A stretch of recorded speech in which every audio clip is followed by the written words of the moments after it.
इसलिए आज स्वतंत्रता दिवस है, समय भी जहाँ पे है नहीं, ऐसे ही निकल जाता है समय, और वो ये बहुत बड़ी बात है, बढ़ जाए पूरे दबाव से प्रार्थना करेंगे। अभी हाथ जोड़ दीजिए, शुरू में तो करना बैठ जाए, आवाज ना कर भाई, एकदम शांत।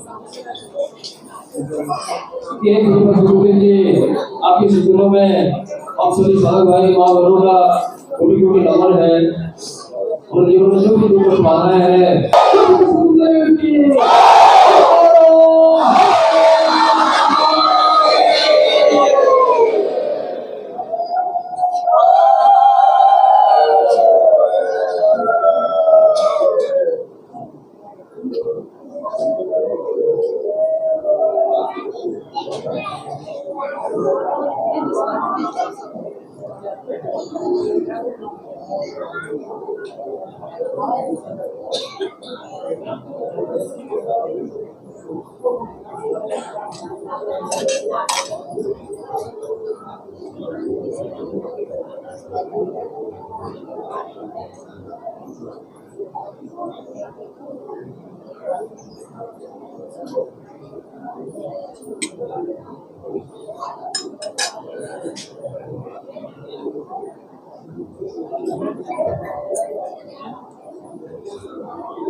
भगवान श्री जगन्नाथ जी की यहाँ दिव्यतम चैतन्य भूमि और ऐसे पूरी धाम में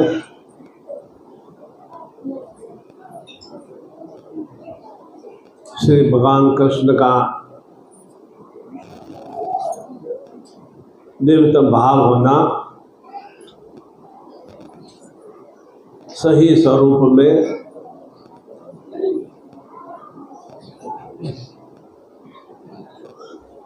भगवान श्री कृष्ण के जीवन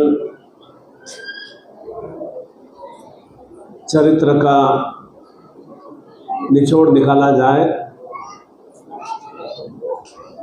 तो यही हमें ज्ञात होता है कि निरंतर वे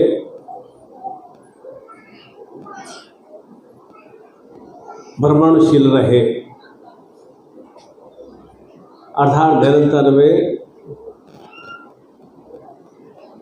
सक्रिय रूप से क्रियाशील रहे और कहाँ पर उनका जन्म हुआ, कहाँ उनका पालन पोषण हुआ, और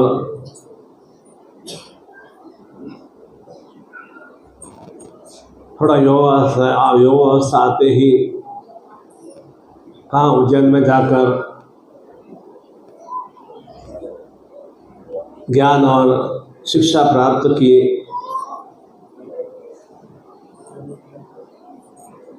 और साथ ही साथ पारिवारिक कर्तव्यों का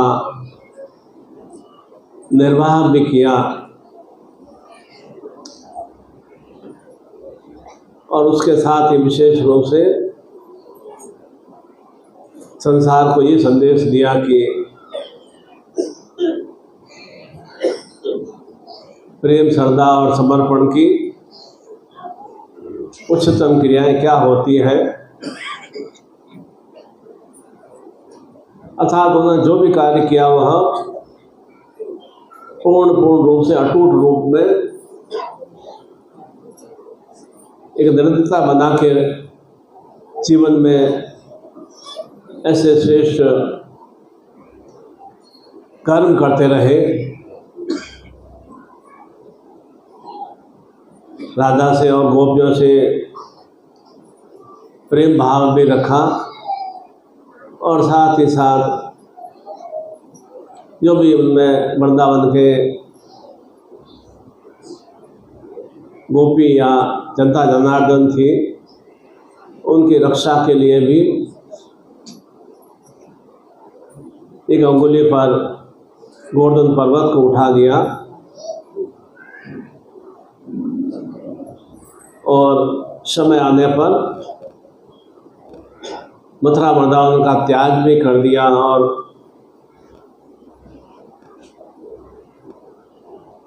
पूर्ण रूप से समुद्र के बीचों बीच में द्वारका में नई नगरी बसा दी और समय आने पर उसका भी त्याग करते हुए यहाँ जगन्नाथपुरी धाम में आए और यहाँ भी उन्होंने ऐसी ही रचनाएं निर्मित की और उसके बाद कुरुक्षेत्र में भी सत्य का साथ दिया, प्रेम का साथ दिया और प्रेम के साथ साथ उनमें वह मोह भाव या अंधता का भाव नहीं था। हम तो अपनी संतान से या पति पत्नी से प्रेम करते हैं तो एक मोह का भाव होता है, एक आकर्षण का भाव होता है कि जब तक पति में सुंदरता है या आकर्षण का भाव है तब तक मैं उसके प्रति आकर्षित रहूं, या पति में जब तक सुंदरता है, सौंदर्यता है तब तक मैं उसके प्रति आकर्षण रहूं। यह सामान्य रूप में सांसारिक मनुष्यों के भीतर में ऐसा ही भावना चिन्ह होती है। मेरे बच्चे अच्छा कमा रहे हैं, मेरा ध्यान चिंतन रख रहे हैं, तब तक मेरा बच्चों के प्रति मोह है। पति अच्छा कमा रहा है, पति बराबर पत्नी का ध्यान रख रहा है या पत्नी एकदम शांत चित्त भाव से प्रेम रख रही है, तब तक वह मोह भाव से वह बंधी हुई रहती है। अर्थात यहाँ पर तो एक तरह से गिव एंड टेक वाला सिस्टम है, लेन देन वाला सिस्टम है, एक तरह से वह बंदिया वाला सिस्टम है, दुकान वाला सिस्टम है। वह एक आत्मीय, जिस तरह से भगवान श्री कृष्ण के अंतर्भाव में आत्मीय रूप से एक प्रेम और सौहार्द का भाव था, वह सौहार्द का भाव सांसारिक दृष्टि से हमें जीवन में कहीं भी दिखाई नहीं देता है।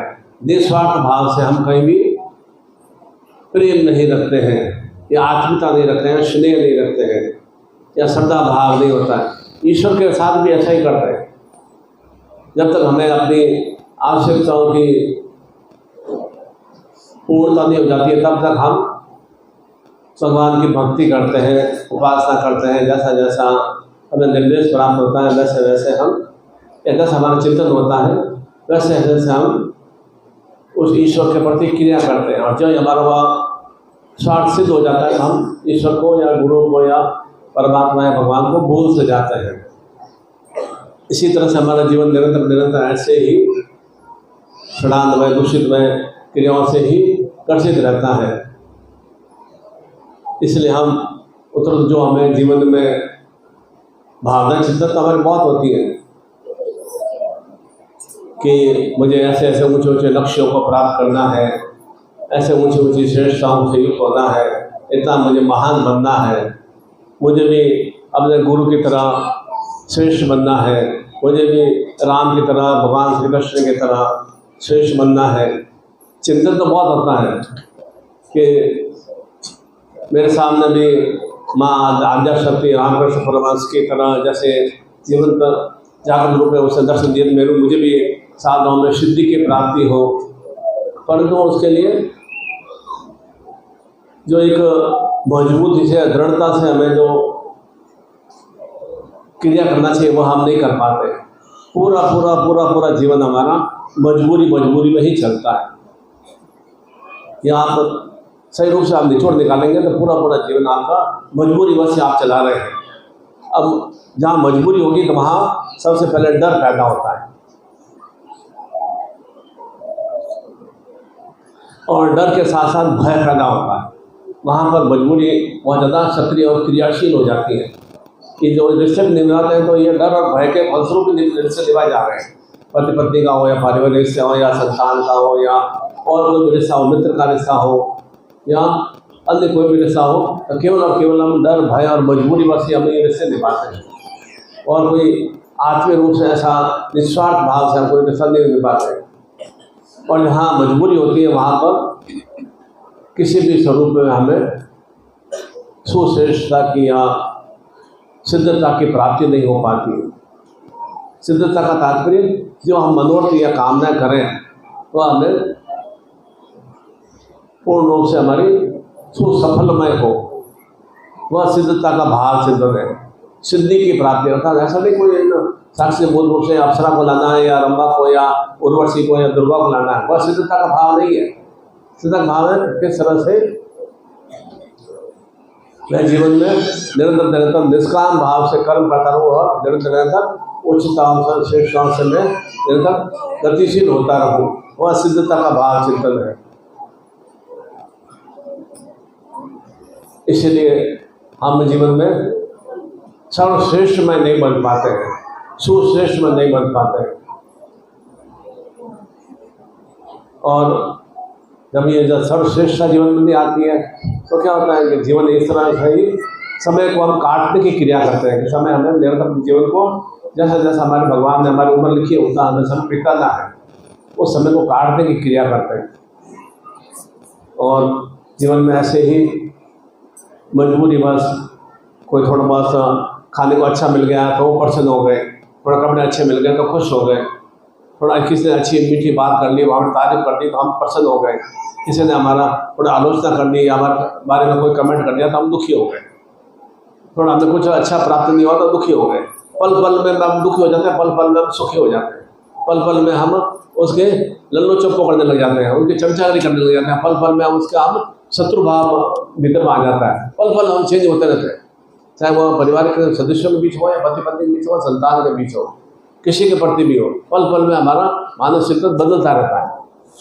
जब पल पल में हमारा मानसिक बदलता है तो मान के चलो कि हमारे ईश्वर के प्रति भी या गुरु के प्रति भी बराबर भाव आस्था भाव नहीं रहती है, क्योंकि पल पल हमारा चिंतन भाव बदल, अरे मुझे तो ये गुरु से प्राप्ति नहीं हुआ, मुझे भगवान से मिला ही नहीं, मुझे तो ये अभिलाषा थी, मैं तो ये भाव चिंतन लेकर जगन्नाथपुरी में गया था, ये इच्छा लेकर मैंने शिविर में गया था, ये इच्छा लेकर मैंने तो मंत्र जाप किया था, ये इच्छा लेकर मैंने पूजा अर्चना किया था, मुझे तो प्राप्त हुआ ही नहीं।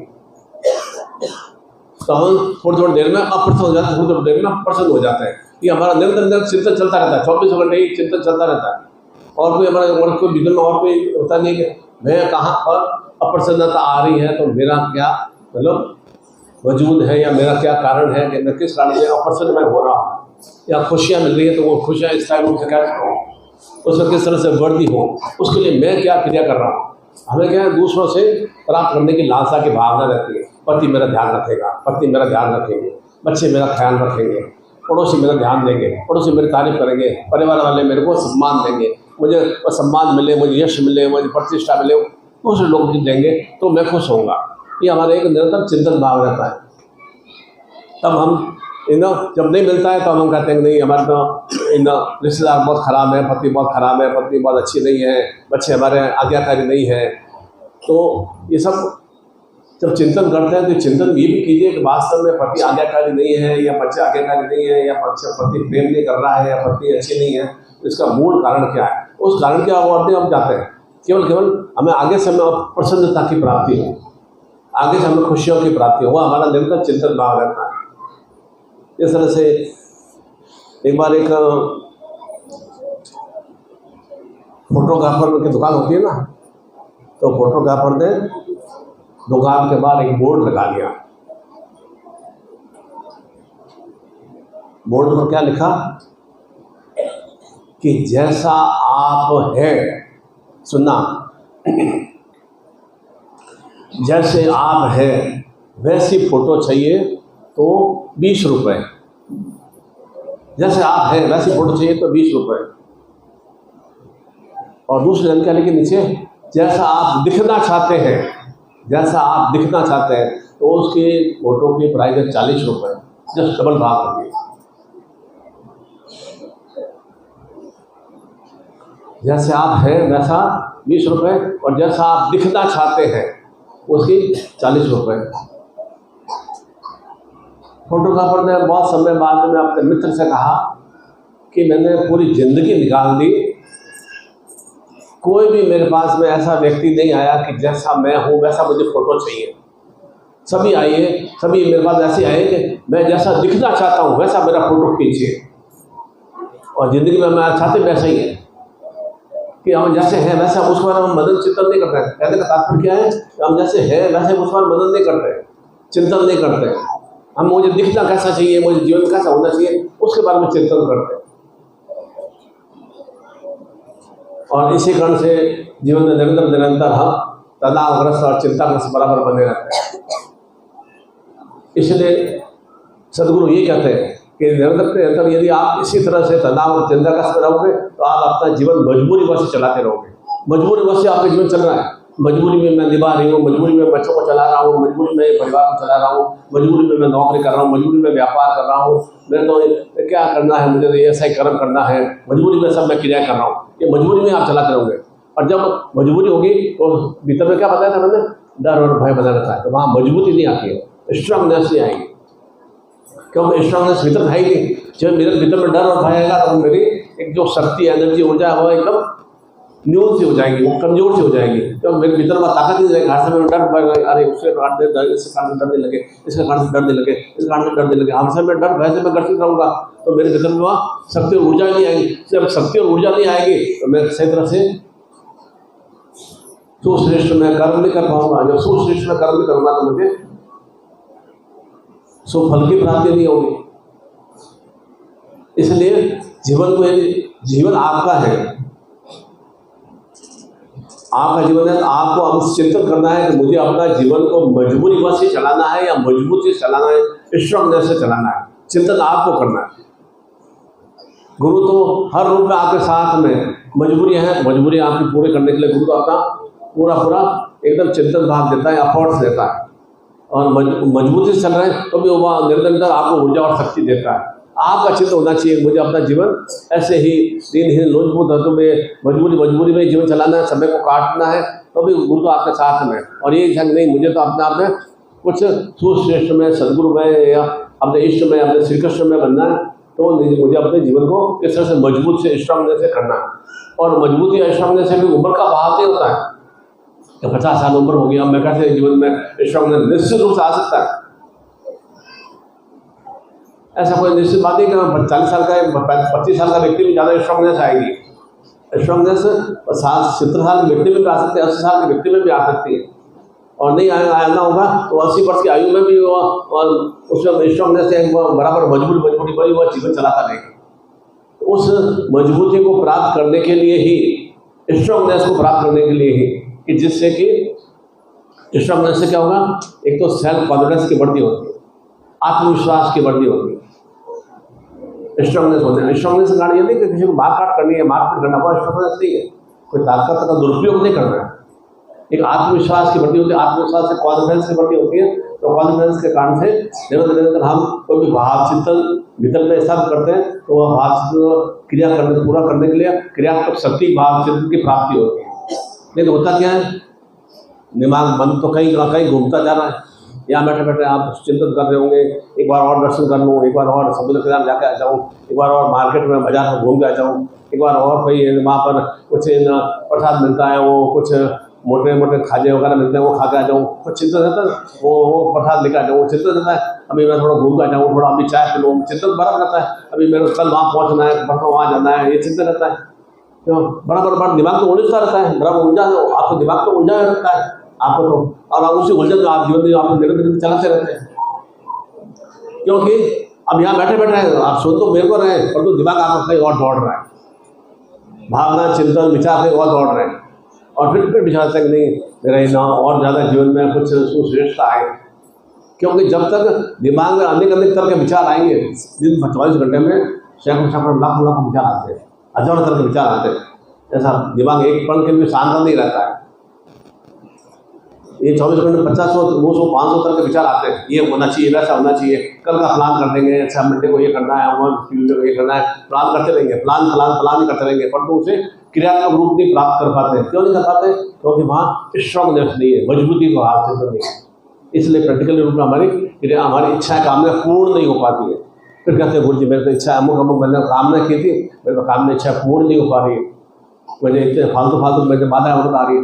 बाधा फालतू में लोगों से द्वारा अवरोध बाधा आ रही है। खुद के भीतर में जो डर भय है या अनकल तनाव के हमने जो भाव विचार बना रखे हैं, और भाव विचारों को पूर्णता के लिए कर्म कुछ नहीं कर पा रहे हैं, क्रिया कुछ नहीं कर पा रहे हैं, इसी कारण से हमारे विचारों की पूर्णता की प्राप्ति नहीं हो पाती है। और फिर हम चाहते क्या है कि वैसा दिखना कैसा चाहिए, मैं बहुत ही सुंदर और सुश्रेष्ठ में दिखूँ। सुंदर और सुश्रेष्ठ में तात्पर्य क्या कि मेरे पास में सब तरह से धन दौलत हो, यश सम्मान हो, प्रतिष्ठा हो, भूभवन हो, वाहन हो, सब संतान मेरे आज्ञाकारी हो, पत्नी मेरे आज्ञाकारी हो, मेरे रिश्तेदार मेरे सब कहने में रहे, मेरा सब मुझे बहुत जय जयकार करें, मेरी प्रशंसा करें, वह एक भावना चिंतन रहती है। पर वह जय जयकार या प्रशंसा या आपके प्रति वह एकदम उच्चता या श्रेष्ठता प्राप्ति के लिए आप कर्म कुछ नहीं करना चाहते, और सांसद दूसरे यही भावना चिंतन है, कर्म कुछ नहीं करना, बस बैठे बैठे कुछ हमें प्राप्त हो जाए। अब तो थोड़ा दीक्षा ले लें और बस गुरु जी सब अपना करेंगे।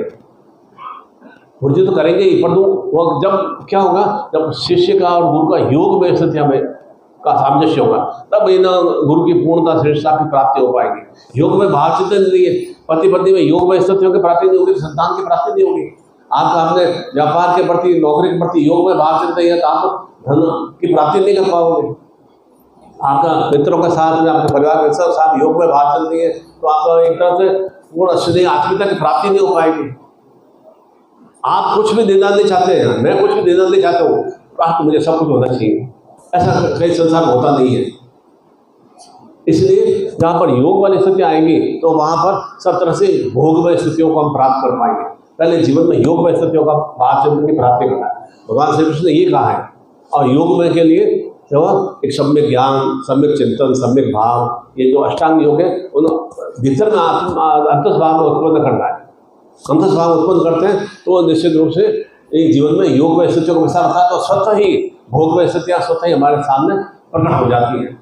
उसके लिए मजबूरी में खींचना नहीं पड़ता है कि मैं उससे प्रेम करता हूँ, मजबूरी में उसको खींच लूँ, पति से प्रेम करता हूँ तो मुझे उसके साथ कुछ क्रिया करना है, कुछ मुझे आनंद लेना है, या बच्चे मेरे साथ ऐसा करूँ, मैं बच्चे मेरा आगे मान लें, वह ऐसा भाव नहीं रहेगा। तो स्वतः ही योग में स्थितियाँ होंगी संतान के प्रति, पत्नी के प्रति, पति के प्रति, परिवार के प्रति, तो भोग में स्थितियाँ स्वतः ही हमें प्राप्त हो सकती है और निश्चित रूप होती भी है। अब ये जो आपने अभिलाषा इच्छाएं करते हैं, कामनाएं, वो पूरी क्यों नहीं होती है कि आपका उसके साथ योग में भाव चिंतन किया है, केवल मनन विचार किया है, विचारों को जीवन में उतारने की क्रिया नहीं की है। इसी कारण से जीवन में भोग में स्थितियों का जो हमें भौतिक सुख चाहिए, संसार में भौतिक सुख का पूर्ण प्राप्त होना चाहिए। ये थोड़ी लुत्फ सा जीवन चलता रहे, बस ठीक है सुबह शाम खाना खा लिया और बस आराम कर लिया और थोड़ा सा पति के साथ प्रसन्न हो गए, पति के साथ प्रसन्न हो गए, थोड़ा घूम फिर लिए, थोड़ा सिनेमा देख लिया, थोड़ा नकली पिक्चर देख के हम मुस्कुराहट पैदा कर दी, थोड़ा हंस लिए, वह कोई जीवन में भोग वाली स्थिति थोड़ी है। आनंद वाला भाव चिंतन होना चाहिए कि जैसे भगवान श्री कृष्ण का या भगवान श्री राम का किस तरह से भाव चिंतन था। तो आनंद वाला भाव कहाँ से प्राप्त? स्वतः ही भाव चिंतन से आएगा, और कैसे नहीं आएगा? पति सोचेगा हो मेरा पति मेरी रक्षा करेगा, रक्षा कोई किसी नहीं करता। स्वयं खुद के अंदर एक आसक्ति का भाव, बच्चे देखेंगे वो मेरे पिता सब कुछ मेरे लिए तैयार करके, बिजनेस तैयार करके, नौकरी तैयार करके दे देंगे, सब कुछ मुझे अच्छा प्राप्त हो जाएगा। ऐसा प्राप्त नहीं होता। खुद को वह एकदम योग में स्थितियों को प्राप्त करना होगा। सीता के रखवाले कौन थे? सीता के रखवाले राम थे। बराबर सीता माता राम के साथ बराबर वन में रही, बराबर रही साथ में। जब उसका हरण हुआ तब राम कहाँ थे? साथ में नहीं थे, लक्ष्मण के साथ में नहीं थे। रावण हरण करके ले गया, लक्ष्मण और राम साथ में नहीं थे। और उसका हरण हो गया। कौन आया? हनुमान के रूप में देवदूत आए। उन्होंने उसका खोजबीन किया और उसे वे प्राप्त कर पाए। उनके गुरु के रूप में, एक भक्त के रूप में हनुमान आए।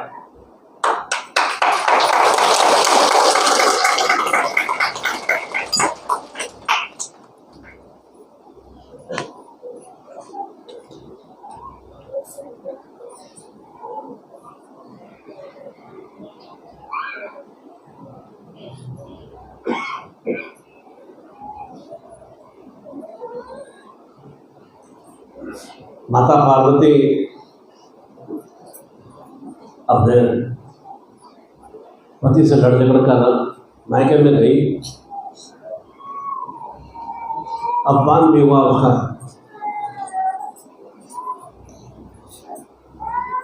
वह अपने आप को समाप्त करने के लिए अग्नि में कूद गई।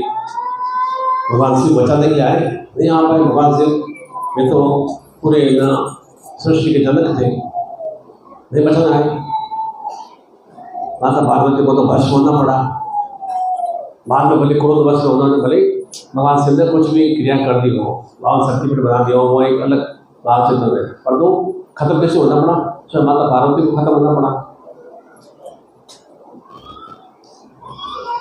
ठीक उसी तरह से 5 पांडव सामने बैठे,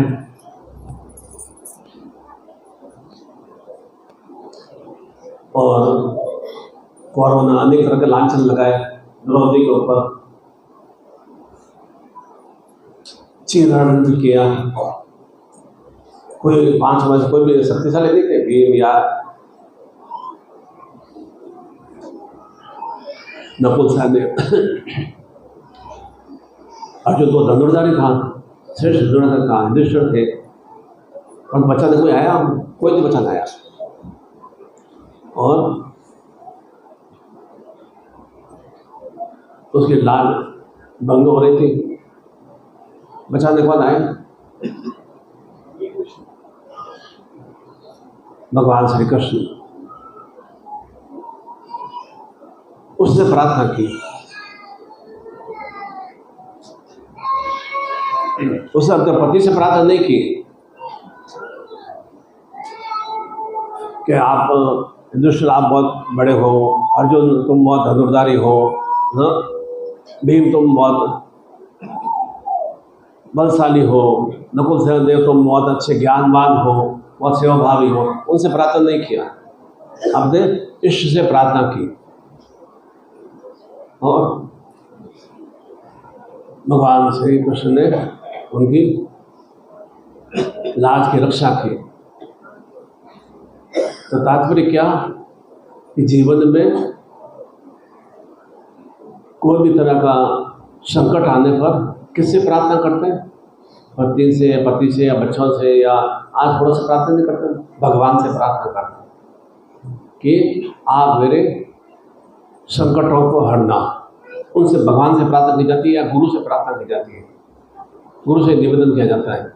तो निश्चित रूप से एक गुरु या भगवान हमें सन्मार्ग बताता है कि अब इस संकट से निकलने के लिए तुम्हें क्या क्रिया करना है, इस विपदा से निकलने के लिए तुम्हें क्या एक पूजा अर्चना करना है, या क्या भाव उत्पन्न करना है। तुम विपदा से या परेशानियों से या दुखी विपदा से आप निकल पाओगे।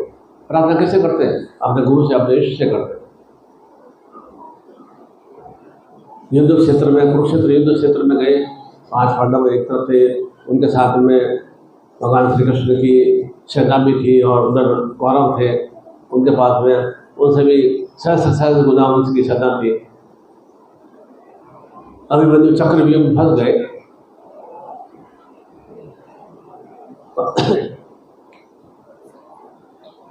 अभिमन्यु पांचों का लाडला था,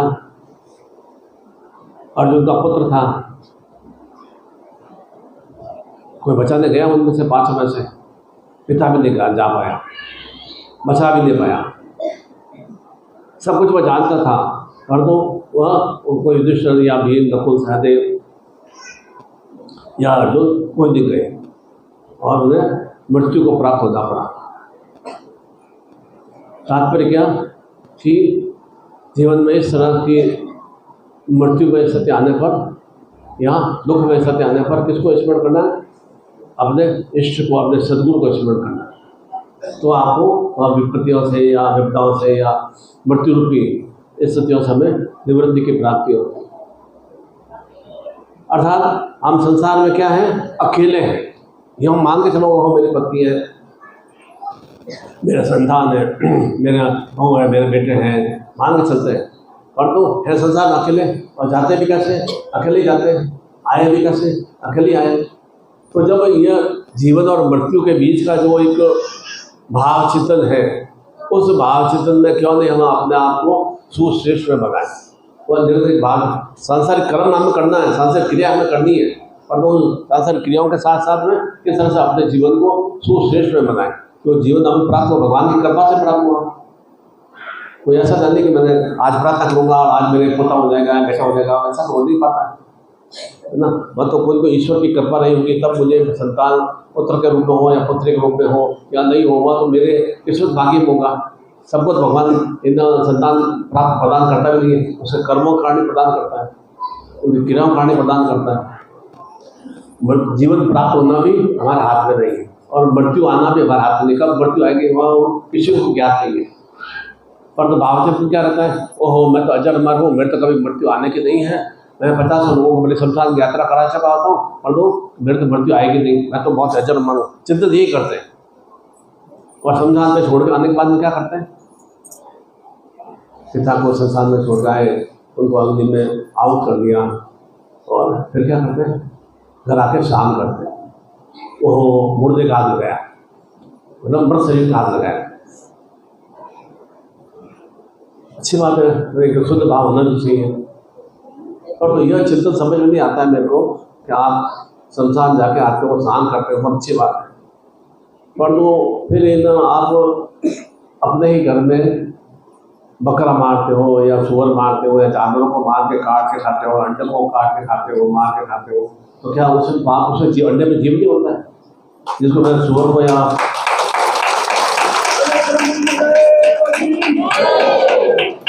उससे मारने के बाद में क्या हमें स्नान नहीं करना चाहिए? या उसको से क्या बकरे में, बकरी में या सुअर में या जो भेड़े या जो भी हम जानवर खाते हैं, पका के खाते हैं, तो उसमें क्या जान नहीं होती, उसमें क्या जीव नहीं होता है? या अंडे के अंदर कोई जीव नहीं होता है? निश्चित रूप से अंडा होता है। तो एक तरफ तो हम इस तरह से नाटकबाजी करते हैं कि वो शमशान में छोड़ के आए, भाई को छोड़ के आया, है ना, चाचा को छोड़ के आया और अब मुझे स्नान करना है, शुद्ध में बनना है। अब जहाँ पे पवित्र बनने की क्रिया करते हैं। अंतर स्वभाव में क्या है? अपवित्रता का भाव चिंतन है। अंतर स्वभाव में क्या है? बस वो भी खाना, वो भी खाना, वो भी खाना, वो अच्छे से भाव है होना चाहिए। सात्विक भाव से होना चाहिए। क्या उसके बिना नॉनवेज खाए बिना क्या हमारा जीवन में कुछ ऊर्जा ताकत की कमी हो जाती है? किसी भी स्वरूप नहीं होती। ये तो जीवन का एक चिंतन होना चाहिए, सोच होनी चाहिए कि मैं बिना नॉनवेज के, बिना के भी, या बिना मद्यपान के भी, बिना जर्दा तंबाकू के भी, बिना दारू के भी मैं रह सकता हूँ। चिंतन और सोच होना चाहिए। चिंतन सोच के अनुसार जीवन चलता है। नहीं अभी देखो अब 5 बज रहा है, अब मुझे तो थोड़ा चाय पीना पड़ेगा, थोड़ा कुछ खाना पड़ेगा, कोई बिस्किट खाने पड़ेंगे, फल खाना पड़ेगा। चिंतन सोच होता है। ओह अभी तो मैं गुरुजी आप मंत्र बताओगे, मंत्र आप कर नहीं पाऊंगा, अभी तो मेरा दिमाग बहुत, सुबह से मैं जल्दी उठ गया था, दिमाग बहुत गर्म हो रहा है, अभी तो मेरा थोड़ा ये काम है, अभी तो मेरे से ये काम नहीं हो पाएगा। अर्थात हम अपने आप को अपने अंतस्वभाव में खुश रहेंगे तब तो हमें काम हो जाएगा। अंतस्वभाव जो दुखी होंगे तो हमसे काम नहीं हो पाएगा। अर्थात हमारे भीतर में क्या प्रमाद वाली भावना चिंतन है, काम को टालने वाली भावना चिंतन। प्रमाद मतलब होता है काम टालने वाली भावना, और आलस्य हमारे भीतर में समाज हुआ है। ये ऊर्जा आलस्य आपको कि नहीं, ऊर्जा मेरे को आलस्य बिल्कुल भी नहीं है। मैं तो बहुत जल्दी उठ जाता हूँ, और उठने के बाद में क्रियाएं क्या क्या करते हैं। आलस्य नहीं, आप मान के लगा आलस्य नहीं है, पर क्रियाएं क्या क्या करते हैं। एक थोड़ा आपका शेड्यूल टाइम का बताऊँ, या मैं 24 घंटे का मेरा शेड्यूल टाइम फिक्स है। मैं सुबह 6 बजे उठते ही या 7 बजे उठते मैं भगवान को दीपों की जरूर प्रज्वलित कर देता हूँ। ड्यूटी पे कैसे 10 बजे पहुँच जाते हो, 9 बजे कैसे पहुँच जाते हो एकदम।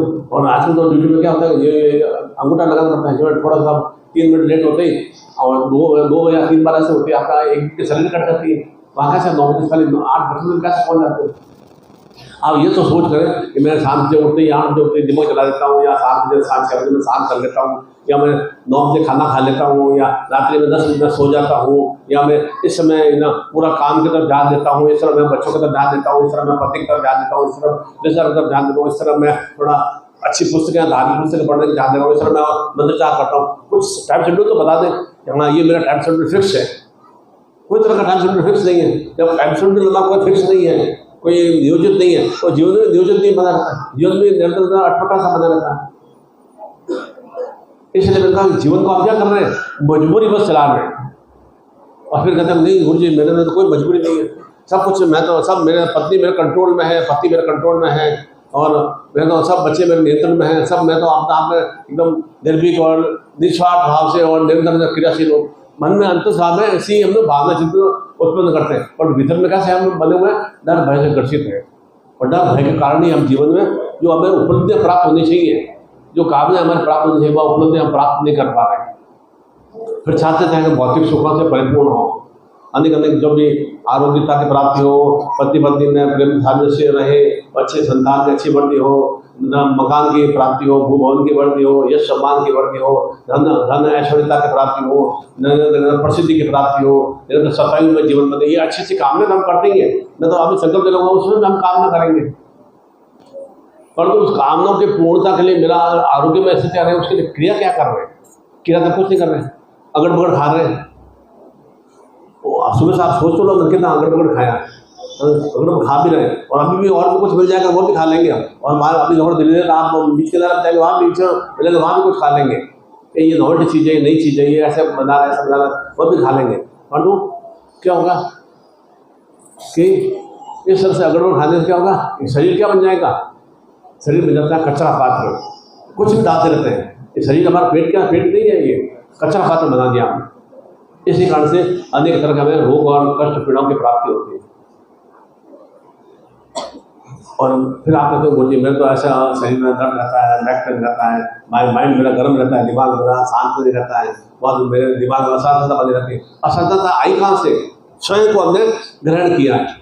स्वयं को हम चाहते हैं कि नहीं मुझे थोड़ा बहुत, आपको खुद में देखा होगा घर में 2-3 दिन पति पत्नी सामने से रहता है, तो आप खुद विचार करते हो अरे पत्नी इतनी खुश कैसे, और ये पति मेरा ऐसा खुश कैसे, तो कोई आप मुद्दा उठा देते हो लड़ने झगड़ने का। मैंने क्या बताया था कि हम इन विवाह के बाद में क्या करते हैं, ऐसे ऐसे मुद्दे उठाते हैं जिनका कोई और छोड़ नहीं, और वो हमें कोई सुलझाते भी नहीं है, ऐसे ऐसे हम टॉपिक उठाते हैं जीवन में, अंदर तो उठाते रहते हैं। क्योंकि देखा 3 दिन हो गए कोई लड़ाई नहीं पत्नी से, क्या बात हो गया, क्रोध नहीं किया मैंने, थोड़ा बहुत डांट टपट नहीं किया, मारपीट नहीं किया मैंने, कुछ मैंने आंखें नहीं तरेली मैंने, कुछ बच्चे मेरे ऐसे एकदम कैसे खुश खुश हो रहे हैं, अरे मेरे पड़ोसी कैसे खुश खुश हो रहे हैं, मैंने क्यों नहीं पूरा तो सत्ता ही अंदर भीतर भाव में नकारात्मक सोच आती है, तो हम इस तरह से अंदर क्रिया करना प्रारंभ हो जाता है। तो जीवन में फिर वापस थोड़ा सा पति को डांट दिया, ओहो देखा कितना मेरा ये वर्चस्व है, कितना मैं पुरुष में हूँ, पुरुषार्थ में हूँ, कितना देखो मैंने पति को डांट दिया, दबा के चुप करा दिया मैंने, एक अब चिंतित भाव रहता है। और हम उसे अहम भाव पालते हैं, देखो मैंने पति को, मेरे पति पूरे वशीभूत है, मेरे कंट्रोल में है, मेरे बच्चे मेरे कंट्रोल में है। वास्तव में ऐसा होता नहीं है। एक प्रेम सामंजस्य के भाव चिंतन से ही और मजबूती के भाव चिंतन से ही हमारे रिश्ते बहुत ही सुदृढ़ और सर्वश्रेष्ठ बन पाते हैं। और ऐसे ही जो बार बार ये करने का भाव चिंतन क्या है कि जीवन में सर्वप्रथम होना चाहिए योग में क्रियाओं का भाव चिंतन, कि अंतस्भाव मेरा क्या योग में स्थितियाँ हैं, क्या मेरे शरीर में उनके नियंत्रण में है, क्या भावना विचार में नियंत्रण में है, क्या मैं उनके साथ योग में स्थितियों को विस्तार कर रहा हूँ, क्या मैं कर्म का जो कार्य कर रहा हूँ, क्रिया कर रहा हूँ उसके साथ योग में स्थितियाँ है, मेरे शरीर उसके साथ क्या ढल चुका है, क्या उसके साथ सामंजस्य है, क्या मैं उसके साथ नियोजित हो रहा हूँ। जब ऐसी स्थितियों से नियोजित होंगे तो जीवन में भोगमय स्थितियों की प्राप्ति होगी, तो जीवन में भोग का मतलब आनंदमय स्थितियों की प्राप्ति होगी। अब तो क्या है भोग मिलता रहता है ना, वो बराबर रस से फंसते रहते हैं। अब मेरा भले ईश्वर में मान लो थोड़े बातें शक्ति कमजोर हो जाएगी, पर अच्छी चीज़ मिलते ही मैं फिर बहुत और खाने के लिए लालच हो जाऊँगा, और कोई और अन्य क्रिया के लिए लालच हो जाऊँगा, क्योंकि वो जिह्वा जो ऐसी है ना, वो लालसा में बनी रहती है। ये भोग में क्रिया क्या है? ये हमें मिलता है एक तो जो वास्तव में क्रियाएं गए या भोग में क्रियाएं गए हैं, एक तो आंखों के माध्यम से ये अच्छी चीज सुंदर सुंदर चीजें देखे मन पसंद हो जाता है, ओहो ये मिल जाए, वो मिल जाए, वो मिल जाए। कोई भी, चाहे स्त्री हो, लड़की हो, चाहे कोई भी खाने की सामग्री हो या कुछ भी पहनने के कपड़े हो, कुछ भी हो ना, ये आंखों के माध्यम से, सुनने के माध्यम से कोई हमारी तारीफ करे तो हमें बहुत अच्छा लगता है। एक जिह्वा के माध्यम से, जो हमेशा लालसा में रहती है, जिह्वा हमेशा कुछ न कुछ प्राप्त करने की चिंता रहती है। एक चमड़ी के माध्यम से, जो हमारे स्पर्श के माध्यम से, जो हमें अच्छा कोई स्पर्श कर देता है तो बहुत आनंद की प्राप्ति होती है। और एक नासिका के माध्यम से अच्छे सुगंधित पदार्थों को हम ग्रहण करते हैं या सूंघते हैं तो आनंद की प्राप्ति हो जाती है। और इसके विपरीत, और इस समय से क्या हो कि अच्छा नहीं दिखाई दे रहा है और प्रसन्न हो जाएंगे, अच्छा मेरे को कोई प्रशंसा तारीफ नहीं कर रहा है, तो मेरा सुनना ही नहीं, अच्छी बातें सुन ले रही है तो मैं अप्रसन्न हो जाऊँगा। मुझे अच्छा खाने को जीवा को नहीं मिला तो मैं थोड़ा दुखी हो जाऊँगा। ये छोटे ये सब 5 इंद्रियां जो हैं निरंतर निरंतर हमें लालसामय अर्थात एकदम रसमय स्थितियों की ओर अग्रसर करती है, जो रस हमें अधोगति की ओर अग्रसर करता है। होना चाहिए आंखें भगवान ने दिए, सुंदर सुंदर चीज़ों को देखें, प्रकृति को देखें और सुंदर भाव होना चाहिए। हमें न कान दिए तो अच्छी अच्छी बातों को सुनने का भाव चलना चाहिए कि किस तरह से अच्छी अच्छी किताबों को पढ़ें और उनको श्रवण करें। आप कथाओं में 1000 बार जाते होंगे, 50 बार पता है, या सुबह सुबह आप टीवी चला देते होंगे, रेडियो चला देते होंगे, रामदेव महाराज के और के अवधेशानंद जी के या और किसी के मुराद बापू के प्रवचन को सुनते भी हैं। जीवन में कितना उतारते हैं आप, गुरु के प्रवचन भी सुनते हैं, आप सदगुरु के प्रवचन भी पढ़ते भी है किताबों में, पत्रिकाओं में। 90% लोग तो किताब पढ़ते भी नहीं है, ये मैंने निर्णय देखा है। मैंने 90% लोगों को कुछ ज्ञान भी नहीं है कि पत्रिका में, निशुल्क पत्रिका में क्या मैटर आया, क्या साधना आई है, क्या पूजा आई है, देखते ही नहीं है। यहाँ तो देखेंगे जहाँ साधना शिविर है, अच्छा अभी 25, 26, 27 का बिलासपुर में मेरा नाम आया कि आया, देखेंगे मेरा नाम आ गया, बस मुझे संतोष मिल गया, बस बाकी आगे कभी देखेंगे 1 जनवरी का कहाँ कार्यक्रम है या 15 जनवरी का कहाँ कार्यक्रम, वो चिंता नहीं करेंगे। नाम नहीं आया, मेरा 5 नंबर पर क्यों नाम आया, मेरा पहले नंबर पर नहीं आया, मेरा 8 नंबर पर क्यों नाम आया, वो सब इसी नाम के पीछे वो चिंतन भाव रहता है। और प्रश्न में भी आएंगे तो बस देखते हैं गुरु जी आपका हमारा प्रश्न पूरा करें और हमें प्रसाद खाने को मिले, कब हम आराम करें, कब हमें चाय पीने को मिले, बस वो चिंतन भाव रहता है। हर जगह आप प्रश्न जाते हो ना, हर जगह, और उठते ही फिर कपड़ा झाड़ देते हो कि जैसे कि थोड़ा बहुत कुछ भी मान लो गुरु के शब्द लग गए हो, फिर भी मेरे ऊपर कपड़ों को बांधने से अंदर भाव नहीं आए और कपड़े झाड़ने की कोशिश कर रहे हैं। यहाँ तो अच्छा कालीन वगैरह अच्छा कोई डस्ट वगैरह नहीं है, कोई मिट्टी वगैरह नहीं लगी हुई है, तो हम झाड़ने की कोशिश करते हैं, वो ऐसा ऐसा पीछे से झाड़ फिर आपने क्रिया का आकर्षण हो जाता है। ठीक उसी तरह से जीवा का भाव चिंतन में, ठीक उसी तरह से स्पर्श का भाव चिंतन भी है। कोई अच्छा पुचकार कैसा प्रेम से भाव करता है और थोड़ा आनंद में स्थिति आ जाता है। ये ऐसे आनंद वाले स्थितियों को प्राप्त नहीं होती है कि जीवन में इंद्रियां हमारे काम की है, और होना चाहिए कि उन इंद्रियों को किस तरह से हम सदुपयोग करें। हम अक्सर सभी का दुरुपयोग करते हैं, आँखों का हो, जीवा का हो, कान का हो, या नासिका का हो, या चमड़ी का हो, उनका दुरुपयोग ज़्यादा करते हैं। इसी कारण से जीवन हमारा उत्तरोत्तर धीरे धीरे जर्जर अवस्था की ओर अग्रसर होता है।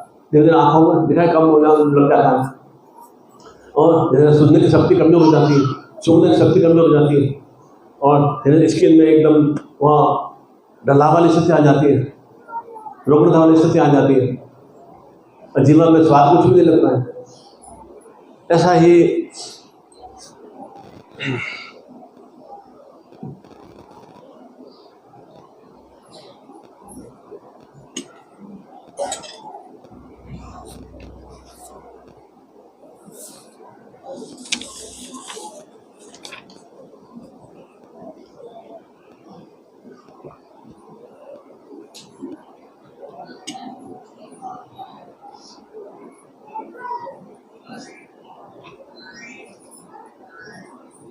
एक व्यक्ति था, अचानक कुछ एक्सीडेंट के कारण से या कुछ चोट के कारण से उसके नाक फट गई। अब नाक फट गई तो जहाँ भी जाए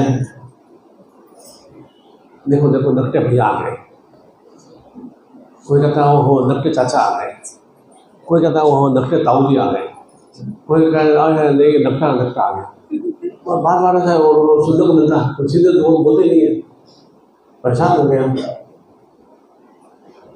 क्या करें, जहाँ भी जाए कैसे नाक कैसे कटे, देखो नक्के भैया आ गए, देखो ये नक्के चाचा आ गए, देखो ये नक्का ये पड़ोस में रहता है नक्का रहता है। हम किसी को नक्का कहेंगे तो बदला तो लगते ही, खराब तो लगते ही। तो उसने एक योजना बनाई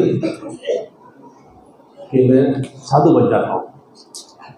साधु बनना दीजिए, कदम कदम में साधु बैठे ही है, क्या करना है, थोड़ा लाल पीले वस्त्र पहनना है और थोड़ी दाढ़ी बढ़ा देना है, बाल बढ़ा देना है, बस साधु बन जाएंगे। ऐसा घर में ऊपर बलिदान करना है और भी आप कहीं चल जाओ, यहाँ भी आप पूरी गाँव करने के बाद से मिल जाएंगे, तो शायद साधु बन जाएंगे तो अच्छा रहेगा।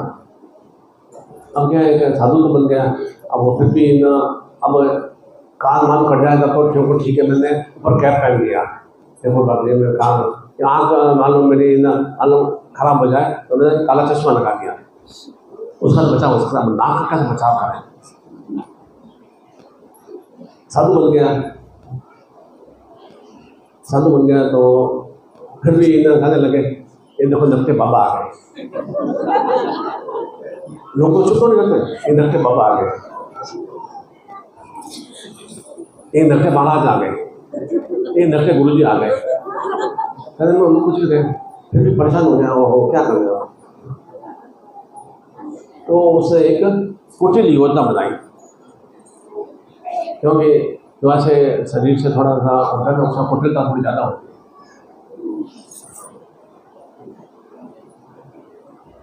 कुटिल योजना बनाई तो 2-3 दिन तक वह अपने घर में ही रहा। मैं बाहर निकला,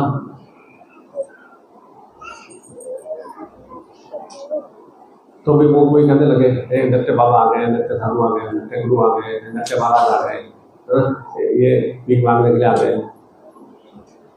चिंता में रहा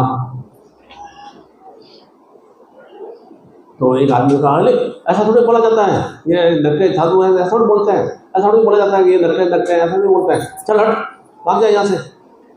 तो उसने देखा, नक्के वाले ने देखा वो शायद ये मेरा मित्र है, ये शायद मेरा सपोर्ट ले रहा है, उसको डांट रहा है सामने वाले को। धीरे से पास में आया, ये नाक कटी कैसे, फिर वो परेशान हो गया। उसने कहा कि ये बहुत रहस्य की बात है, इसमें बहुत एकदम गहरा रहस्य छुपा हुआ है। क्या रहस्य है? कि एक दिन मैं तो सो रहा था और सपन में भगवान दिखाई दिए और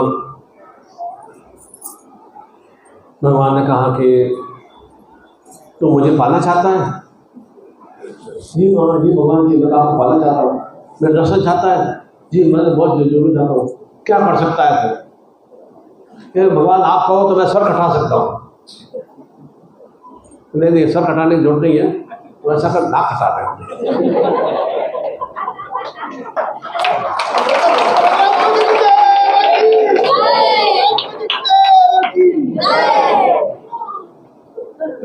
वो पास में आदमी बैठा था, वो देखो देखो तो भगवान जी मेरे सामने खड़े हैं, देखो बात कर रहे हैं, देखो मुझसे बात कर रहे हैं, देखो देखो ऐसा ऐसा भगवान जी दर्शन बराबर दे रहे, मेरे आसन मेरे साथ में, भाषण थे तो कुछ नहीं, इसी कारण से मैंने नाक कटी, रहस्य की बात है। तो भाषण ने कहा अच्छा नाक कटाने से भगवान दिखते हैं? आते भी हैं, जरूर आते हैं, पर तुम क्यों नाक कटाए? तुम भाते देखो लोग ऐसे कहेंगे लगता है नाक मत कटा। नहीं मुझे तो भगवान को पाना है, मुझे तो भगवान को प्राप्त करना है, मुझे तो भगवान को दर्शन करना है, भगवान ऐसा मेरे साथ में रहे। तो डॉक्टर का कछु आना दूसरे गया तो डॉक्टर ने उस दूसरे वाले के भी नाक काट ली। अब 1 से 2 डॉक्टर हो गए।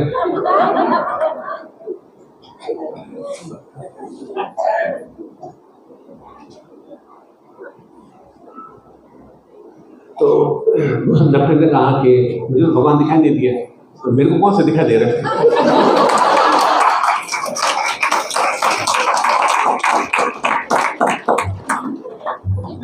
तो फिर तुमने मेरी नाक काट दी। वही अकेला मैं भोग रहा था, सब मुझे दर्शन करते करते अब 1 से 2 हो गए।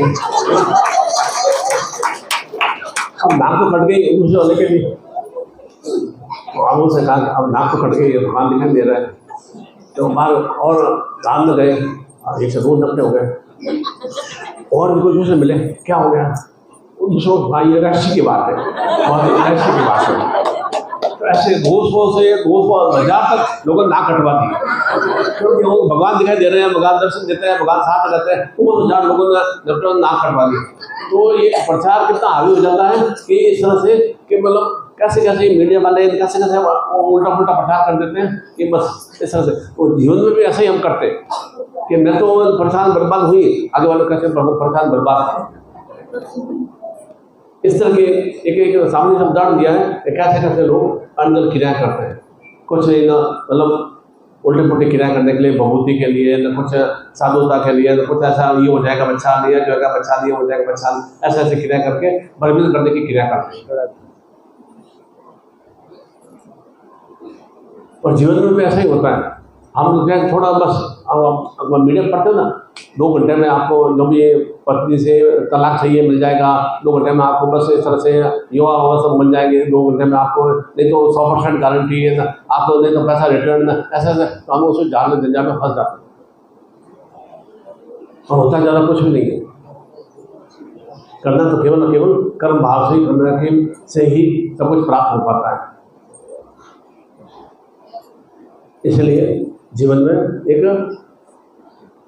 अपने एक इष्ट को, जैसा एक जीवन में एक ही पत्नी की प्राप्ति होती है, उसी से प्रेम संधि बना के इसे ठीक होते हैं। एक इष्ट को एक रूप बना कर रखें, एक ही अपना भगवान को बना कर रखें, चाहे भगवान श्री कृष्ण को माने, चाहे राम को माने, चाहे शिव को माने, चाहे माँ दुर्गा को माने, चाहे आपने जब कुल देवता हो या कुल देवी हो उसको माने। एक का इष्ट के एक के प्रति समर्पण होना चाहिए, तो निश्चित रूप से जो भी आपकी कामना इच्छाएं वे परिपूर्ण होती है, भटकाव नहीं होना चाहिए।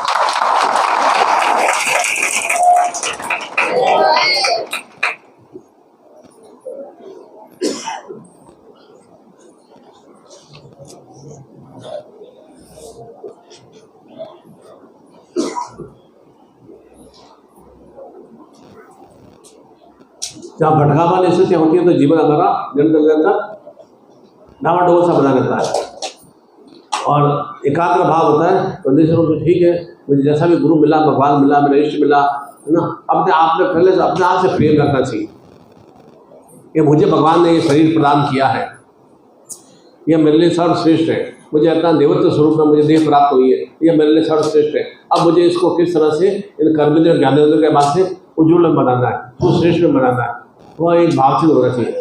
अब ये चिंतन नहीं करना कि मेरा गांव में जन्म हुआ, मेरे माता पिता अच्छे नहीं थे, गरीब थे, मेरे पास लाचार थे, मैं अच्छी पढ़ाई नहीं कर पाया, मुझे अच्छी अपॉर्चुनिटी नहीं मिली, अच्छा जॉब नहीं मिला, अच्छा मेरा बिजनेस अच्छा नहीं चल पाया, मैं ना अच्छी शिक्षा प्राप्त करना चाहता था, मुझे वो प्राप्त नहीं हो पाया। वो जो पास्ट हो गया उसको तो भूल जाओ, कल मैंने क्या बताया, तो भूतकाल हो गया उसको भूल जाओ, वह तो भूत की तरह है।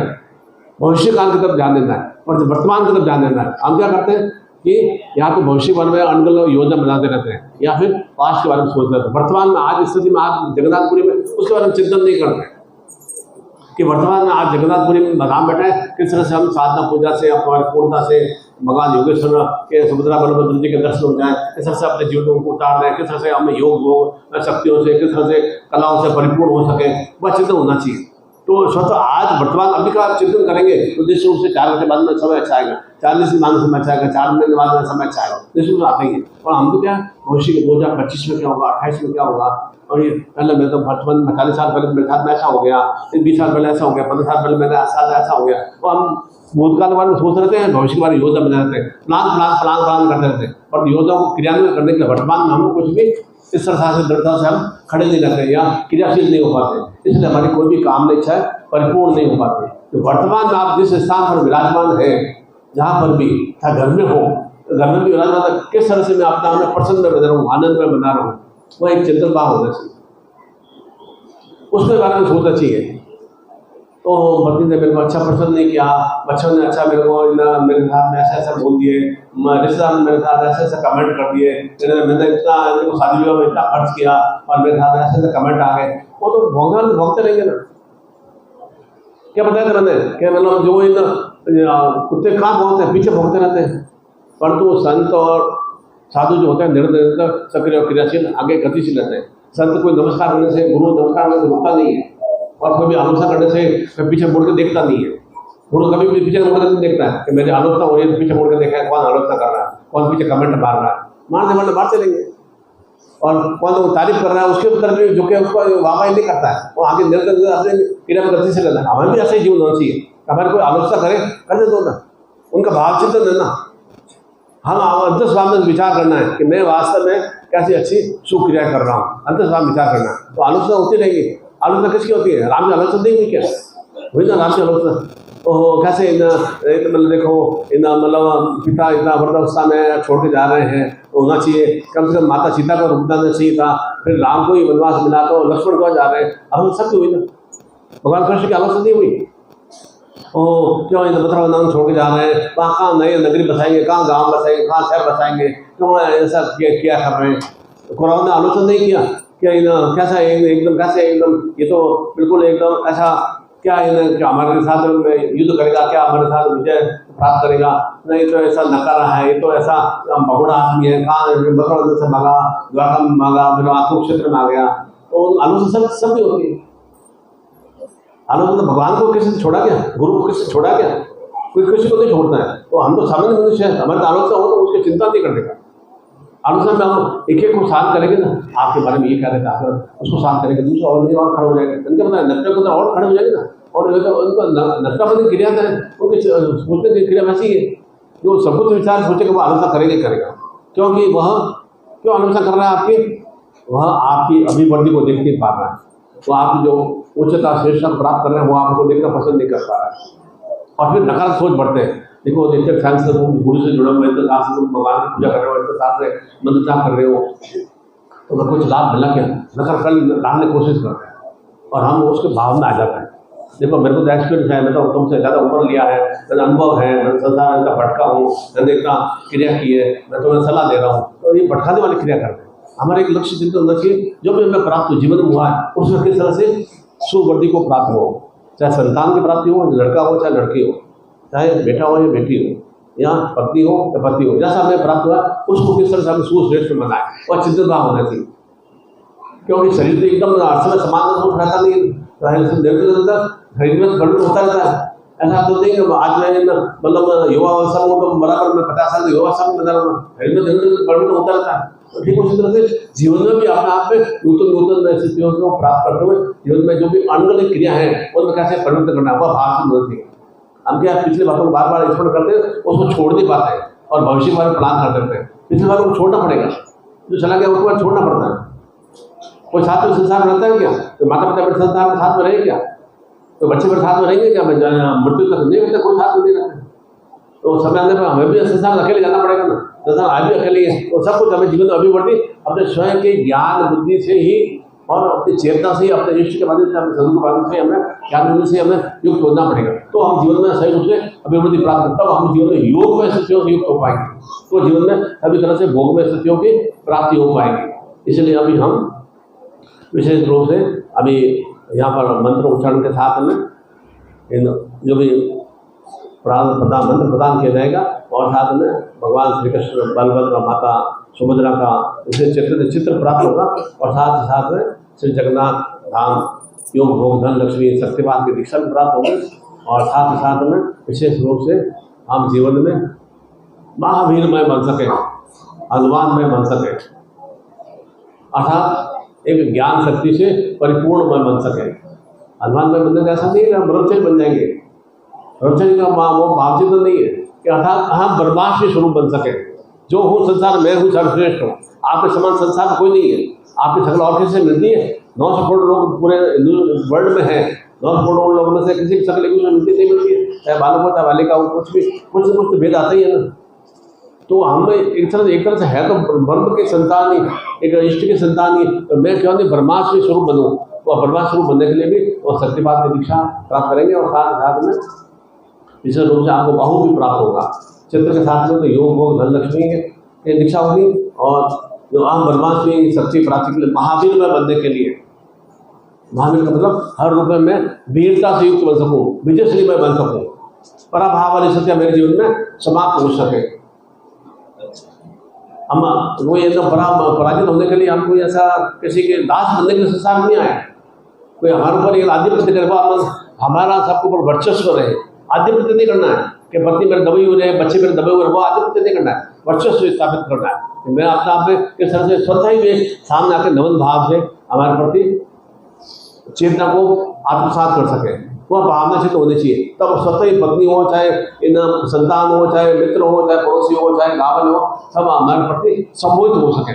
वह हमें भगवान श्री कृष्ण ने सम्मोहित का भाव था ना, कैसे गोपिकाएं कैसे आकर्षित हो जाती थी, कैसे उन्होंने एक कैसे कलापूर्ण भाव चलता। हम कला की प्राप्ति करने के लिए हम ब्रह्मास्त्र शक्तिपात की दीक्षा और योग भोग धन लक्ष्मी शक्तिपात की दीक्षा आत्मसात करेंगे पूर्ण आत्म भाव से सदा।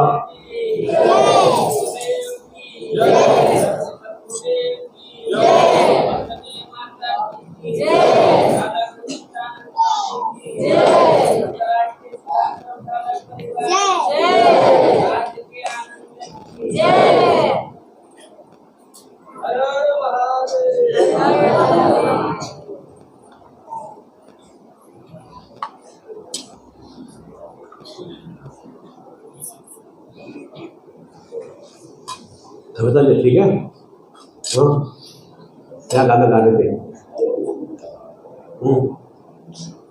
गाना याद आया था, दो गाने गाते थे। एक बार कविता गा रहे थे कि मेरे बारे में गाना सुना दो, मैं कहीं तेरे प्यार में कभी न बन जाऊं।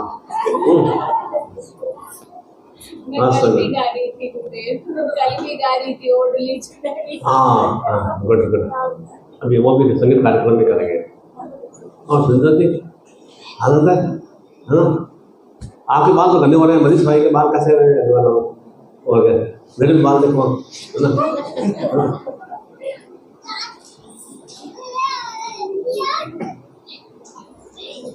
ये बाल उम्र के कारण से नहीं होते, ये घर में हमारे जिसका एक वर्षों शादी पत्र होता है ना, उसके कारण से बाल होते हैं। मेरे भी हाथ वैसे ही हो रहा है।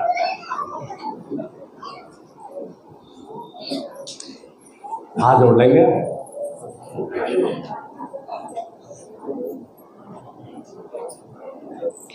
ओम की ध्वनि करेंगे।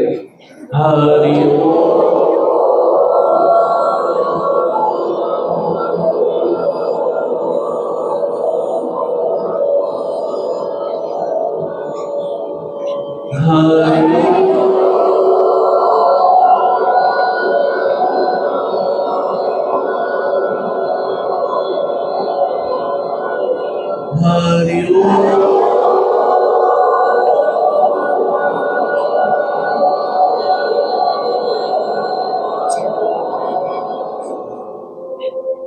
ओम लक्ष्मी नारायणाभ्यां नमः, सती मंत्राभ्यां नमः, मातृ पितृ चरण कमलेभ्यो नमः, इष्ट देवताभ्यो नमः, ग्राम देवताभ्यो नमः, वास्तु देवताभ्यो नमः, सर्वेभ्यो देवेभ्यो नमः, सर्वेभ्यो ब्राह्मणेभ्यो नमः।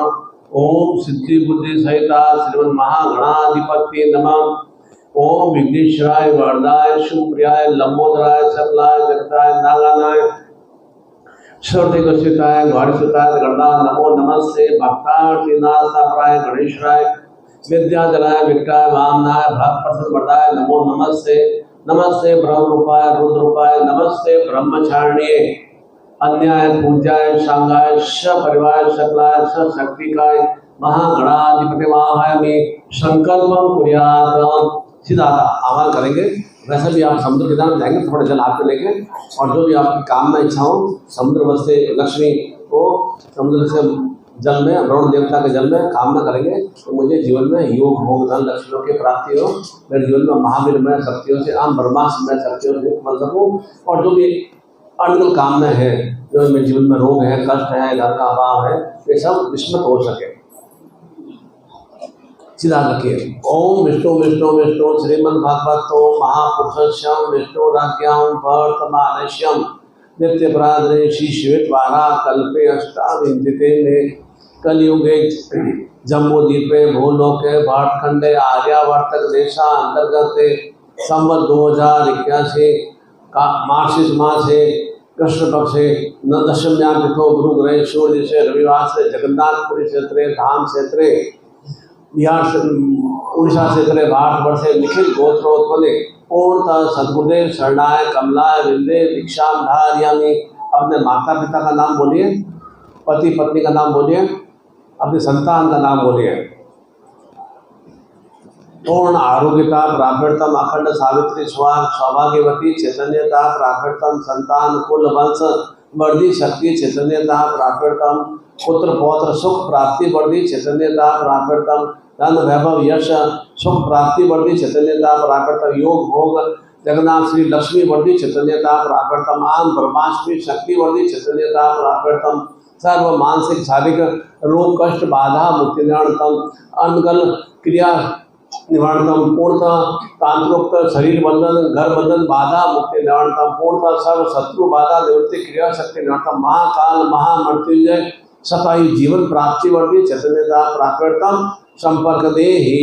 अब बोलिए तम चित्ते मम चित्ते तम प्राण मम प्राण तम चिंतय मम चिंतय तम आज्ञा सजीवन परिपालना। जो भी काम इच्छा हो मन में धारण करके जल को वहाँ पर छोड़ देना है। हिंदी में बोलना है सीधा, हम सीधा समुद्र का जल हाथ में लिया और सीधा इस कामना किया कि मुझे आरोग्यता के प्राप्त हो, सुख सौभाग्य की वर्धा अखंड सुहागवती रहो, संतान सुख की वृद्धि हो और मेरा कार्य व्यापार धन लक्ष्मी वृद्धि हो और सतायु जीवन के प्राप्त हो। इस तरह से कामना करके जल को छोड़ देना है। अब वहाँ पर इगोपित भी आपको प्राप्त हो जाएगा। इगोपित हम यहाँ से लेकर जाएंगे और वहाँ पर मेरे आप जो दीक्षा लेंगे तो इगोपित मेरा हाथ में रहेगा, मैं आपको धारण करा दूंगा। अभी अच्छा हाथ खोल देंगे। ओम इभ्यो पवित्रम परम पवित्रम प्रजापति सहजम प्रसाद आयुष्यमग्र्यम पर्तिमुंजम शुभ्रम यज्ञो पवित्रम बलमस यज्ञपति यज्ञम। ओम शांतिरस्तु ओम पुष्टिरस्तु ओम तुष्टिरस्तु ओम वर्धिरस्तु अविघ्नमस्तु आयुष्यमस्तु आरोग्यमस्तु शिवमस्तु शिव कर्मास्तु करम। ओम भगवती का तेन प्रताम भगवती माहेश्वरी प्रताम भगवती रिद्धिकर प्रताम भगवती वर्धिकर प्रताम भगवती पुष्टिकर प्रताम। ओम सूर्य ज्योतिधार्यम ओम चंद्र ज्योतिधार्यम ओम भौमस ज्योतिधार्यमि ओम बुद्धस ज्योतिधार्यमि गुरु बृहस्पति ज्योतिर्धार्यमि ओम शुक्र ज्योतिधार्यमि ओम सदस्य ज्योतिधार्यमि ओम छागर राहु केतु नवग्रह ज्योतिर्यज्ञ पुरुष यज्ञ पवित्रम धार्यामि। इस तरह से आह्वान करें, आप गले में इसको धारण कर रहे हैं। हाथ खोल देंगे। ओम हिरण्यवर्णाम हरिणी स्वर्णजाम चंद्राम हिरण्मयी लक्ष्मी जात वेदो माव तामाव जात वेदो लक्ष्मी मनपा गामिनी यश्याम हिरण्य विंदे गामशम प्रसानम अश्वपूर्णाम रथ मध्याम हर्षिना प्रदिम ताम्योपश्रियम चंद्राम प्रभा सहसा ज्वलंती श्रीलोके आदित्य वर्णे वनस्पति वृक्षो बिलम तस्य फलंत मायंत्राश्च माह्याम अलक्ष्मी उपेतमाम देव सख कीर्ति स मृणा स प्राणोपोतोष्मी राष्ट्रेष्मी कीर्ति धातु में शुद्ध विशामलाम ज्येष्ठाम लक्ष्मी नाशमायाम अभूति समृद्धि च सर्वाधिगात गंध द्वारा दुरसा नित्य पुष्टाम कश्मीरिम ईश्वरीम सर्वभूताना तामेवश्रयम मनस कामा कोटि वाचम सत्यम सीमयी पशुनाणुस कर्दमेन प्रजा भूतामय समरम कर्दम श्री वाष्मी कुले आद्रा पुष्करणी पुष्टि पिंगला पद्मालिनी चंद्राम हिरण्मयी लक्ष्मी जात वेदो माव आद्रा कर्णी स्वर्णा हिममालिनी सूर्या हिरण्मयी लक्ष्मी जात वेदो माव तामाव जात वेदो लक्ष्मी मनपा गामिनी यह सूचि पट्टो भूता श्री सूक्तम जपेतम। ओम सुमुक्षते दंतश कपिलो गजकर्णक लंबोदरसम विक्टो विगन्नासो विनायकम धूम्रकेतु गणाधिक्षो बालचंद्र गजानम द्वादशनामानि पठे चुनादपि विद्यारम्भे वाज प्रवेशे निर्गमे तथा संग्रामे संकटे चे विघ्नतस्य न जायते शुक्लांबरम पुष्टं सुरासुरे सर्वविघ्न हर तस्मै गणाधिपत्ये नमः। सर्वमंगल मांगल्ये शिवे सर्वार्थ साधिके शरणे त्र्यंबके में गौरी नारायणे नमोस्तुते सर्वदां सर्व कार्येषु नास्ति तेषां मंगलम येषां हृदयस्थो भगवान मंगलायतनम हरि तदे लग्नं स्वे तारा बलम चंद्र बलम विद्या बलम देवलो लक्ष्मी चरामि लाभस्तेषां जयस्तेषां कुतस्तेषां पराज्यम येषां बिंदीवर्ष्यामो यत्र योगेश्वर मूर्ति द्वारा नितिर्मतिम अनन्यासमाजना परिपास्य तेषां नित्यानां भुक्तानां क्षोभाम्यम स्मरते सकल कल्याणम पादम यत्र जायते पुरुषं तमंजम नित्यम जाने हरिम सर्वेश्राम कार्येषु त्रस्त्री उन्नेश्राम देवामदि संतूनम सिद्धिम वक्रतुंड महाकाय कोटि सूर्य निर्विघ्नम कुरुते सरकार शब्दाम अर्थात कोटि कोटि स्वरूप में सूर्य की तेजस्वी की प्राप्ति हो और निर्विघ्न रूप से मेरे निरंतर जीवन में कार्य संपन्न हो सके, पूर्ण हो सके। गुरु प्रार्थना करेंगे। गुरुर् ब्रह्मा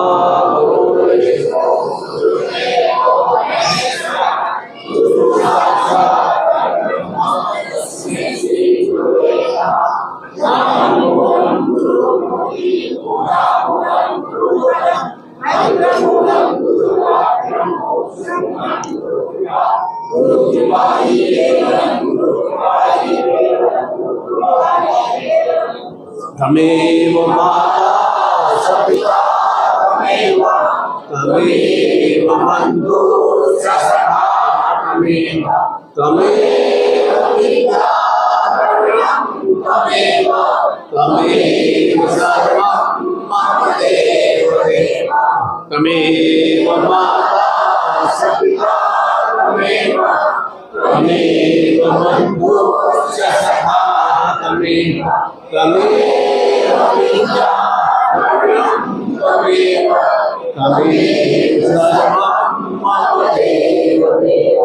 हार्दिक साथ मार रखे। ओम परम तत्वाय नारायणाय गुरुभ्यो नमः। ओम परम तत्वाय नारायणाय गुरुभ्यो नमः। ओम परम तत्वाय नारायणाय गुरुभ्यो नमः। ओम परम तत्वाय नारायणाय गुरुभ्यो नमः। ओम परम तत्वाय नारायणाय गुरुभ्यो नमः। ओम ह्रीं मम प्राण देह रोम प्रतिरोम चैतन्य जागृत ह्रीं ओम नमः। ओम ह्रीं मम प्राण देह रोम प्रतिरोम चैतन्य जागृत ह्रीं ओम नमः। ओम भूर्भुवः स्वः तत्सवितुर्वरेण्यं भर्गो देवस्य धीमहि धियो यो नः प्रचोदयात्। ओम श्रीं मम ग्रहे योग भोग कृष्णाय नमः। ओम श्रीं मम ग्रहे योग भोग कृष्णाय नमः। ओम श्रीं मम ग्रहे योग भोग कृष्णाय नमः। ओम श्रीं मम ग्रहे योग भोग कृष्णाय नमः। आगे तक हृदय पे स्पर्श करा लो। हाथ खोलो वापस। ओम स्वस्ति न इन्दुः सर्वा स्वस्ति न पूषा विश्ववेदा स्वस्ति न क्षणस्नेमि स्वस्ति नो बृहस्पतिर्धातु प्रगस्वा मरुत प्रसन्न मातरम शुभम यावानुमितेषु जगमय अग्नि जिह्वा मनवा सूर्चक्षो विश्वे नो देवावसागमनीय भरत कर्णेश्वराम देव हितम विदायु शतबिंदु शर्दो यन्ति देवाम यत्राम न चक्राम जन संपुत्रा सोयत्र पितरो भवन्ति मान मध्याहृता इदन्तो अदिति धोर्दिन तिरंतिक्ष माता सपिता सपुत्र विश्वे देवा अदिति पंच जना अदिति जातम अदिति नित्यम द्यो मम शिष्य ग्रह सर्व सुख सौभाग्यता प्राप्यर्थम अखंड सावित्री स्वाग ग्रस सुख वर्णी चैतन्यता प्राप्यर्थम सतायु जीवन महाकाल महामृत्युंजय चैतन्यता प्रावर्तम संतान कुल वंश वर्दी सरस्वती ज्ञान बुद्धि सुसंस्कार वर्दी चैतन्यता प्रावर्तम कार्य व्यापार रोजगार धन लक्ष्मी वर्दी चैतन्यता प्रावर्तम सर्व योग भोग श्री कृष्ण शक्ति प्राप्ति चैतन्यता प्रावर्तम अहम परमात्मी चैतन्यता वर्दी पूर्णता चैतन्यता प्रावर्तम गुरु आज्ञा गुरु चिंतन प्रावर्तम संपर्क दे ही आज्ञा चक्र में हृदय स्पर्श करा और शांत भाव से आप यहाँ से पर्ची लेंगे। साथ में वो भगवान श्री कृष्ण का माता का बलभद्र सुभद्रा जी का चित्र प्राप्त होगा और साथ साथ में विशेष रूप से हम ब्रह्माष्टमी के लिए विशेष रूप से भाव भी प्राप्त होगा और केवल अपना पर्स ATM कार्ड और मोबाइल अपने साथ रखें। समुद्र कितना लाना है, बीच में कहीं भी आपको चाट पकड़े के लिए रुकना नहीं है, बीच में कोई गुब्बारे वगैरह बच्चों को ले लेना नहीं है और वापस पुनः शांत भाव से यहाँ आएंगे। यहाँ पर हम आरती संपन्न करेंगे। आरती के बाद में अच्छा प्रसाद बनाया गया है आपके लिए, अच्छे शुद्ध सात्विक रूप से खीर भी है और गुलाब जामुन भी है और उसको खाना कैसे पूरी और सब्जी खाते लगा गुलाब हो गया दक्षी नहीं चपाती रोटी नहीं है सीधे अंदर ज़्यादा और फिर बीच में 3 गुलाब जामुन खाने के बाद 1 कटोरी खीर, फिर वापस 3 गुलाब जामुन, फिर 1 कटोरी खीर, ऐसा 3 बार चक्र करना है, ध्यान रखें है ना। और उसके बाद में और अच्छी कैपेसिटी हो तो वो पाचक योग होना चाहिए। वैसे नहीं कि आप और कसों में ट्रेन पकड़े और बीच में पर कहीं रुकना नहीं पड़ रहा है, ऐसा थोड़ा चिंतन भाव नहीं करें और थोड़ा एक चिंतन रखें।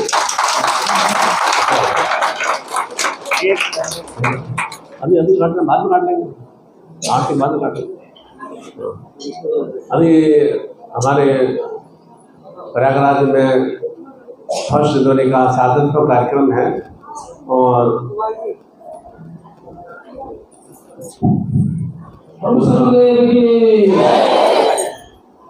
डॉक्टर अजय वर्मा है और उनकी पत्नी विनीता वर्मा है और 2 सुपुत्र हैं।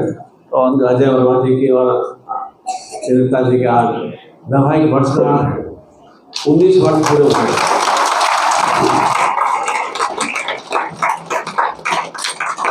तो वो भी हम केक काटने की प्रक्रिया अभी आरती से पहले संपन्न करेंगे और आनंद भाव से प्रसाद ग्रहण करना है और थोड़ा प्रयास करें कल यात्रा में भी आप रास्ते में कहीं भी उतर के चाट पकड़े नहीं खाए, चाय वगैरह नहीं पिए, अपने हाथ में जो पानी है और पानी खत्म हो जाए तो दूसरे की बोतल लिया तो भी आप वहाँ लेने बहुत सही है। आगे अपने साथ ही जो भोजन आपने बनाया हुआ दिया है वही आप साथ रखें और विशेष रूप से सुबह 7 बजे तक आपको ये सब कमरे खाली कर देना है। यहाँ थोड़ा सिस्टम अलग है, 7 बजे तक ही आपको कोई भी होटल या 8 बजे तक ही होटल मिलती है, 7 बजे आपको कमरे खाली कर देना है और उसके बाद में आपकी ट्रेन लेट हो तो आप कहीं और दूसरी जगह व्यवस्था करना है। प्रयास करें 7 बजे अपना सामान वगैरह समेट के आप ये खाली करके और साफ़ सुथरा बना के देंगे कमरे को, आप साफ़ सुथरा बना के तो भी आपको गद्दे वगैरह लेने मिला कपड़े वगैरह चादर वगैरह साफ़ सुथरा झटक के ला के उसको व्यवस्थित दें जिससे कि इनको मठ वालों को मालूम पड़े कि ऐसे इतने समर्पित साधक और शिष्य है तो इतना कमरे को साफ़ सुथरा रखा है।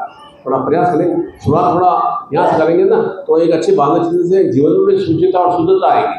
यहाँ आप गंदगी नहीं, हमने तो सांसद में पढ़ने किराया दिया है, हमने तो बस हमें गंदगी रखा है तो एक अंतिम भाव में जो भी कर्मचारी भी काम करेंगे वो तो दिखेंगे कैसा है बेटा मलिन लोग ऐसे यहाँ पर आके रूम में ठहरे और सुबह 7 बजे आपको रूम की तरह से खाली कर देना, सामान को समेट के अपना और कहीं भी आपकी व्यवस्था तो वहाँ आप थोड़ा प्रयास करेंगे और जैसे कि आगे कल से इनको आप दूसरी का बुकिंग भी है जो व्यवस्था रहती है या अखंड बाहर के शक्तियाँ हमारा कुछ हावी हो जाती है, ये नकल शक्तियाँ घर में जो है सदगुरु को प्रणाम करते हैं नकल शक्तियाँ समाप्त हो जाती है।